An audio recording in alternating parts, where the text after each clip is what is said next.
अस्सलाम वालेकुम रहमतुल्लाहि व बरकातहू। दोस्तों ये वीडियो बहुत ही ज़्यादा इंपॉर्टेंट, बहुत ख़ास होने वाली है दोस्तों, चूँकि बहुत सारे लोगों को ये पता ही नहीं है कि किन चीज़ों से हमारा रोज़ा नहीं टूटता है। इसलिए आपने बहुत सारे लोगों को देखा होगा, अगर थोड़ी उल्टी हो जाती है, वोमिटिंग जिसको कहते हैं, तो घबरा जाते हैं और सोचते हैं कि हमारा रोज़ा टूट गया और इसी कैफियत में खाना पीना स्टार्ट कर देते हैं, समझते हैं कि रोज़ा हमारा टूट गया, जबकि हकीकत ये नहीं है। समझ रहे कितनी बड़ी गलती वो कर रहे हैं, आप अंदाज़ा भी नहीं लगा सकते हैं। समझ रहे। और बहुत सारे लोगों के मुंह में हलक के अंदर जो है मक्खी मच्छर चला जाता है, तो ऐसी कैफियत में समझते हैं कि भैया रोज़ा तो हमारा टूट गया। चूंकि मक्खी मच्छर अंदर चला गया पेट में, तो ऐसी कैफियत में तो हमारा रोज़ा टूट गया, जबकि हकीकत ये नहीं है। समझ रहे। तो हमें मालूम होना चाहिए कि किन चीज़ों से हमारा रोज़ा नहीं टूटता है। अगर नहीं मालूम रहेगा तो ऐसी कैफियत में जो हमारा रोज़ा सही सलामत है उसको हम जानबूझ करके तोड़ देंगे। रोज़ा रखने का सवाब तो छोड़ दीजिए, उल्टा रोज़ा तोड़ने का गुनाह आपको मिलेगा और ऊपर से कफ़ारा भी लाजिम हो जाएगा। समझ रहे हैं। इसलिए ये वीडियो बहुत ही ज़्यादा इंपॉर्टेंट है। हर शख्स को मालूम होना चाहिए कि किन चीज़ों से हमारा रोज़ा नहीं टूटता है। इसलिए हमने एक पूरी लिस्ट तैयार की है कि किन चीज़ों से हमारा रोज़ा नहीं टूटता है। आज के बाद इस वीडियो को देखने के बाद आपको किसी की वीडियो देखने की ज़रूरत नहीं पड़ेगी कि किन चीज़ों से हमारा रोज़ा नहीं टूटता है। ठीक है। रोज़ा किन चीज़ों से टूटता है इस पर मैंने ऑलरेडी वीडियो बना दिया है। वीडियो के डिस्क्रिप्शन में आपको वो लिंक मिल जाएगी, या यूट्यूब में हमारे चैनल में जाकर के वो वीडियो देख सकते हैं किन चीज़ों से हमारा रोज़ा नहीं टूटता है। आइए मैं आपके सामने बड़ी तेज़ी के साथ बताता चलूँ। पहली चीज़ है जिनसे हमारा रोज़ा नहीं टूटता है, वो है भूल कर खाया या पिया या जिमा किया तो रोज़ा नहीं टूटा। अगर कोई भूल करके खाना पेट भर करके खा लिया, या पेट भर करके पानी पी लिया, या काफ़ी देर तक बीवी से हम बिस्तर कर लिया, उसके बाद याद आया अरे भाई हम तो रोज़े की हालत में थे, हम खाना खा लिए, है ना, तो आपका रोज़ा नहीं टूटेगा। याद आया कि भाई पेट भर करके हमने पानी पी लिया और हम तो रोज़े की हालत में थे, तो आपका रोज़ा नहीं टूटा। बीवी से हम बिस्तर कर लिए, उसके बाद याद आया अरे भाई हम तो रोज़े की हालत में थे, तो आपका रोज़ा नहीं टूटेगा। ठीक है। पहली चीज़ हो गई। दूसरी चीज़ है मक्खी या धुआं या गर्द हलक में जाने से रोज़ा नहीं टूटता है। अगर मक्खी अचानक, है ना, हलक के अंदर चला गया, मुंह में गया और हलक के अंदर चला गया, तो ऐसी कैफियत में आपका रोज़ा नहीं टूटेगा। मक्खी मच्छर, है ना, इसी तरह से गर्द, जो गर्दा वगैरह उड़ता है ना, जो बाज़ारों में जो गर्दो गुबार उड़ता है, अगर वो हलक के अंदर चला जाए तो उससे भी रोज़ा नहीं टूटता है। लेकिन हाँ, इसके बाद जो मसला बयान हुआ है वो बहुत ही ज़्यादा अहम है। उसके बाद ये है कि लेकिन अगर कसदन खुद धुआं पहुंचाया तो रोज़ा टूट जाएगा, है ना। अगर कोई शख्स धुएं के अलावा दूसरी जगह जा सकता है, लेकिन इसके बावजूद बस धुआं खाने के लिए वहाँ पर जो है मुंह खोल करके खड़ा है, तो ऐसी कैफियत में हालत के अंदर तो धुआं चला जाएगा, तो इससे रोज़ा टूट जाएगा। समझे ना। तो इन बातों का ख्याल रखिएगा। जबकि रोज़ेदार होना याद है ना, रोज़ेदार होना याद है तब रोज़ा टूटेगा, वरना अगर भूल गए हैं और धुआं खा रहे हैं तो ऐसी कैफियत में आपका रोज़ा नहीं टूटेगा।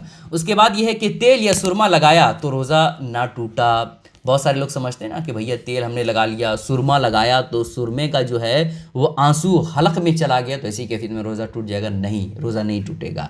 जो मसला बयान हुआ है आगे वो सुनिए। अगरचे तेल या सुरमे का मज़ा हलक में मालूम हुआ और थूक में सुरमे का रंग भी दिखाई देता हो, तब भी रोज़ा नहीं टूटेगा, है ना। आँख में सुरमा लगाने से हलक में मालूम हुआ, उसका जायका महसूस हुआ, तो भी रोज़ा नहीं टूटेगा। समझ रहे हैं। और उसके आगे आप चले जाइए, सुरमा आपने लगाया, सुरमा लगाने के बाद हलक में मालूम हुआ ही है उसका जायका, लेकिन उसके साथ साथ थूक में जो है वो काला टाइप का सुरमे का रंग भी आ गया थूक में, तो भी आपका रोज़ा नहीं टूटेगा। ठीक है। इन बातों का ख्याल रखिएगा। उसके बाद यह है कि दांत से खून निकल कर हलक तक पहुंचा मगर हलक से नीचे ना उतारा तो रोज़ा ना टूटा, है ना। कभी कभी होता है दांत से खून निकल आता है तो परेशान हो जाते हैं कि भैया दांत से खून निकल गया तो मज़ा महसूस हो रहा है तो रोज़ा टूट गया, है ना, तो रोज़ा नहीं टूटेगा। हाँ, अगर दांत से खून निकला है और आपने हलक के अंदर कर लिया, है ना, तो ऐसी कैफियत में आपका रोज़ा टूट जाएगा। इसलिए बेहतर यही है कि जब भी है ना दांत से या मुंह के किसी भी हिस्से से खून निकले तो ऐसी कैफियत में आप उसको बाहर फेंक दें, थूक के साथ उसे बाहर फेंक दें। अगरचे कितना ही खून निकले आपका रोज़ा नहीं टूटेगा, लेकिन हाँ, हलक के अंदर कर लेंगे तो ऐसी कैफियत में आपका रोज़ा ब्रेक हो जाएगा, रोज़ा टूट जाएगा। ठीक है। उसके बाद यह है कि कान में पानी चला गया तो रोज़ा ना टूटा, है ना। कान में पानी अगर चला गया नहाते वक्त या किसी और तरह से, तो ऐसी कैफियत में आपका रोज़ा नहीं टूटेगा। उसके बाद ये है कि तिल या तिल के बराबर कोई चीज़ चबाई और थूक के साथ हलक से उतर गई तो रोज़ा ना गया। कभी कभी होता है ना, कोई चीज़ हम ले लेते हैं और वो तिल, जिस तरह से एक तिल होता है सफ़ेद तिल, उसके बराबर अगर है तो ऐसी कैफियत में अगरचे वो हलक के अंदर चला गया तो उससे रोज़ा नहीं टूटेगा।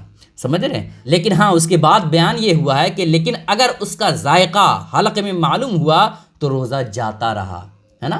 तिल के बराबर कोई चीज़ है लेकिन उसका जायका महसूस वाला नहीं है, कुछ भी उसका जायका वगैरह नहीं होता, जैसे लकड़ी हो गई, है ना, उसका जायका पता नहीं चलता है ना। अगरचे हम पेट भर करके खाएंगे फिर भी उसका जायका कुछ भी पता नहीं चलेगा।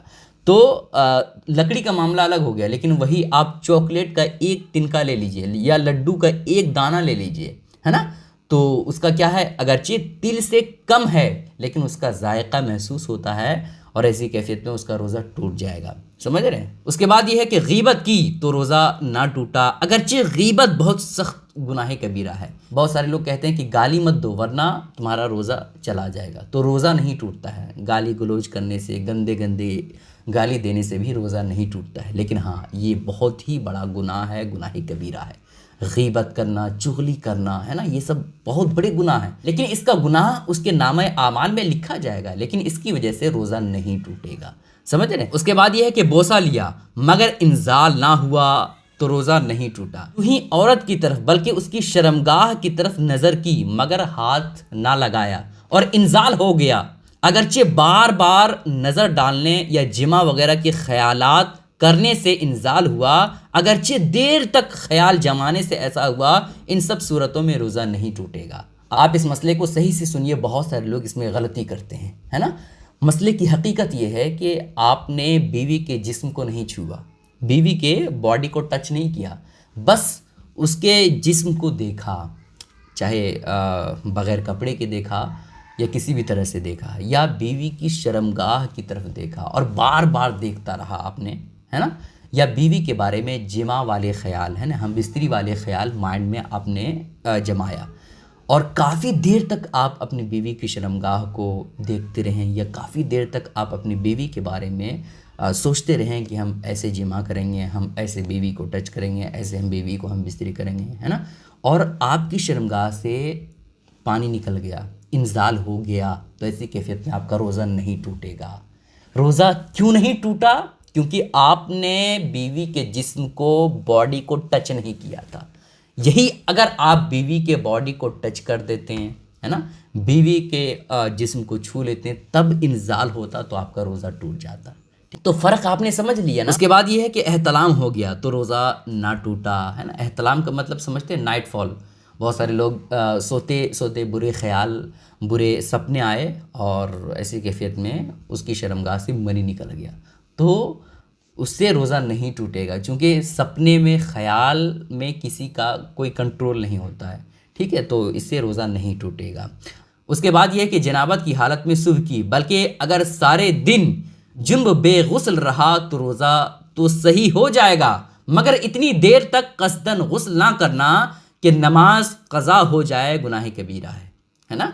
अगर कोई शख्स नापाकी की हालत में, है ना, सहरी किया नापाकी की हालत में और पूरा दिन जो है नापाकी की हालत में गुजार दिया तो उसका रोज़ा हो जाएगा। ये नहीं कहा जाएगा कि भैया इसने तो गुस्ल ही नहीं किया था, ये बंदा तो पाक ही नहीं था, तो इसका रोज़ा कैसे होगा? नहीं, इसका रोज़ा हो जाएगा। नापाकी की हालत में अगर चिप पूरा दिन रहे वो, तो भी उसका रोज़ा हो जाएगा, रोज़ा नहीं टूटेगा। लेकिन हाँ, इस तरह से बग़ैर गुस्ल के नापाकी की हालत में पूरे दिन भर रहना और नमाज क़ज़ा करना, ये गुनाह कबीरा है, बहुत बड़ा गुनाह है। इसलिए इन बातों का ख्याल रखा जाए। बग़ैर आप नहाए, है ना, नापाकी की हालत में ऐसे पूरे दिन मत गुजारिए, वरना रोज़े की रूहानियत ख़त्म हो जाएगी, ठीक है। तो ये कुछ चीज़ें थी दोस्तों जिससे हमारा रोज़ा नहीं टूटता है। हालांकि हम समझते हैं कि हमारा रोज़ा टूट चुका है, लेकिन इनसे रोज़ा नहीं टूटता है। इसी तरह से बोरो प्लस लगाने से या बोरोलीन लगाने से, होंठ में कोई चीज़ लगाने से, इससे भी रोज़ा नहीं टूटता है।